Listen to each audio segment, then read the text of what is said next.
તો ગાંધીનગરમાં ધોધમાર વરસાદ બાદ ખેડૂતોને પારાવાર હાલાકીનો સામનો કરવો પડી રહ્યો છે। ખેડૂતોને ઝડપથી સહાય આપવા વિપક્ષ સરકાર પાસે માંગ કરી રહ્યું છે।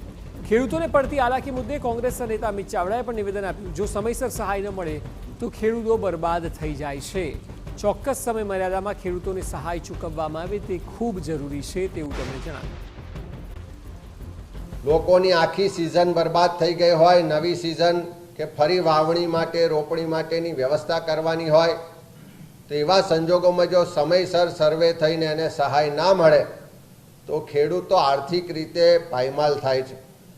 સરકાર પાસે માગણી કરીએ છીએ કે જેવો વરસાદ બંધ થાય તાત્કાલિક ખેતીના નુકસાનનું સર્વે કરવામાં આવે, સાથે સાથે પશુધનને જે નુકસાન થયું છે એનું પણ સર્વે કરવામાં આવે।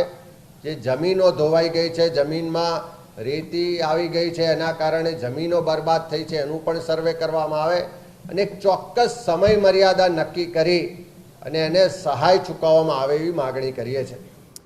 તેઓ કહ્યું કે દર વર્ષે એકની એક સમસ્યાનો સામનો ખેડૂતો કરે છે। આવી સ્થિતિને પહોંચી વળવા સ્પેશિયલ ફંડ બનાવવામાં આવે। રાજ્ય સરકારે સ્પેશિયલ પેકેજ બનાવીને ખેડૂતોને સહાય આપવી જોઈએ। રાજ્ય સરકારે એક સ્પેશિયલ પેકેજ બનાવી એક અલગ ફંડ ઊભું કરી અને દર વર્ષે જે ખેડૂતોને આ વરસાદી પાણીને કારણે, અતિવૃષ્ટિને કારણે કે પૂરને કારણે નુકસાન થઈ રહ્યું છે એમાંથી એને રાહત મળે, એને એના માટેનું એક રક્ષણ મળી રહે એટલા માટે સ્પેશિયલ ફંડ ઊભું કરી અને કાયમી યોજના બનાવવામાં આવે એવી માગણી પણ કરીએ છીએ।